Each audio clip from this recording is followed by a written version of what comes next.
Pessoal, tudo bem? Estamos aqui para mais um Histórias do Brasileirão relativo à 22ª rodada. E o que a gente mais tem é curiosidade, dado histórico sobre essa competição que é fantástica e maravilhosa. Lembrando, né, que agora o primeiro campeão brasileiro, com a decisão do presidente da CBF no final da semana passada, o Atlético com o título de 1937. Mas a gente vai começar falando do clássico paulista Corinthians e Palmeiras. Antes de qualquer coisa, siga a gente nos nossos canais oficiais, Itatiaia Oficial, Itatiaia Esporte, compartilhe nosso conteúdo, comente, dê aquele like nos canais da Itatiaia. Corinthians e Palmeiras, a gente vai lá no ano de 1989.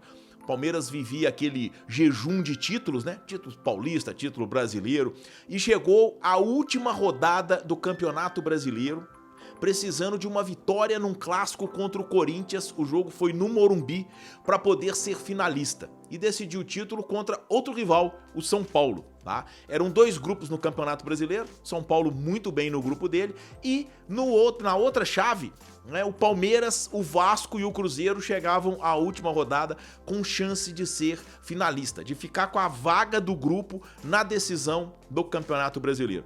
O Palmeiras tinha a melhor situação, embora tivesse o clássico, mas vencendo o Corinthians, o Palmeiras seria finalista do Campeonato Brasileiro. E o que aconteceu?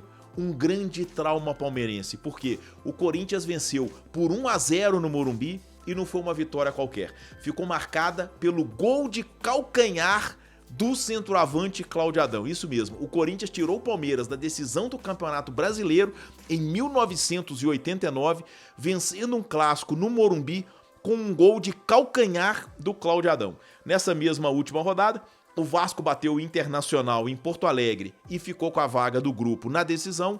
O Cruzeiro ganhou do Atlético o clássico no Mineirão, ficou com a segunda colocação e o Palmeiras caiu para o terceiro lugar. Foi um trauma tão grande que o almanaque dos dois clubes registra esse clássico, destacando justamente esse gol do Cláudio Adão.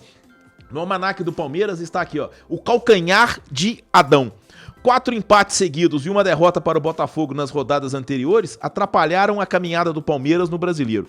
Mesmo assim, o time chegou ao clássico contra o já eliminado Corinthians na última rodada em ótima situação. Se vencesse, faria final com o São Paulo. O gol de calcanhar de Cláudio Adão, no entanto, desmantelou mais um sonho palmeirense de título. No almanaque do Corinthians, o título é Água no Chopp, o almanaque do Celso Zelt. Ele também faz o almanaque do Palmeiras com o Mário Sérgio.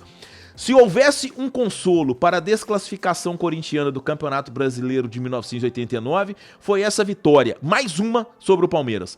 O rival ainda dependia só dele para ir à final contra o São Paulo, mas o gol de Cláudio Adão de calcanhar acabou ajudando o Vasco a se classificar. Então, quer dizer, essa história fantástica da rivalidade entre Corinthians e Palmeiras, que será revivida neste domingo, 4 da tarde, na Neoquímica Arena. Pessoal, Furacão e Galo. O confronto entre os dois Atléticos, sábado, 4 da tarde, na Arena da Baixada. Um confronto cheio de rivalidade nessa temporada de 2023, porque se enfrentaram na fase de grupos da Copa Libertadores, cada um levou a melhor em casa.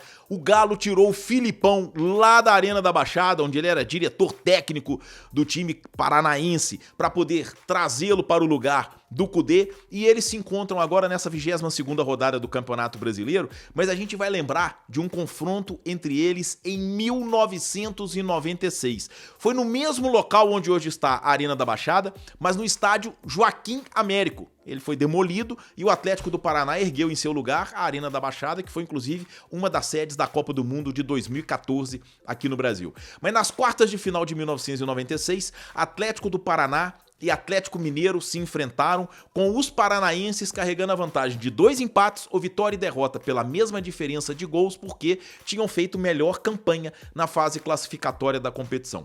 O primeiro jogo aconteceu no Mineirão. O Atlético do Paraná saiu ganhando por 1-0 com um gol do Andrei, mas o Galo virou o placar no segundo tempo, empurrado principalmente pela sua torcida.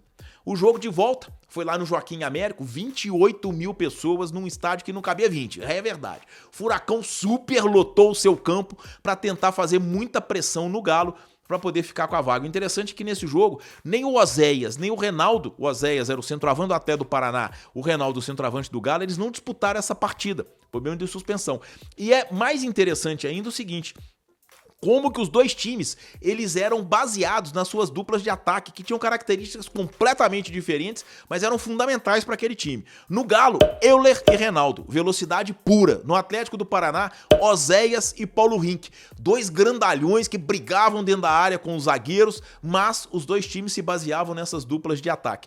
Lá no Joaquim Américo, totalmente lotado, o Galo encarou uma pressão absurda, mas perdeu só por 1-0, como tinha vencido a ida no Mineirão por 3-1, se classificou às semifinais daquele Campeonato Brasileiro de 1996, que teve nas quartas de final um grande confronto entre os dois Atléticos, que voltam a jogar nesse sábado pela 22ª rodada da Série A do Campeonato Brasileiro. Pessoal, Botafogo e Flamengo, sábado 9 da noite no Engenhão, estádio Newton Santos, né? Um grande jogo nessa 22ª rodada da Série A do Campeonato Brasileiro. Antes de eu contar a história desse clássico no Campeonato Brasileiro, faça o seguinte: siga os canais da Itatiaia no YouTube, Itatiaia Oficial, Itatiaia Esporte, compartilhe nosso material, dê o like, mande seu comentário sobre o Histórias do Brasileirão e todo o conteúdo que a gente coloca lá, e acompanhe nossos programas também pelo YouTube. Mas Botafogo e Flamengo, esse clássico teve um momento histórico no Campeonato Brasileiro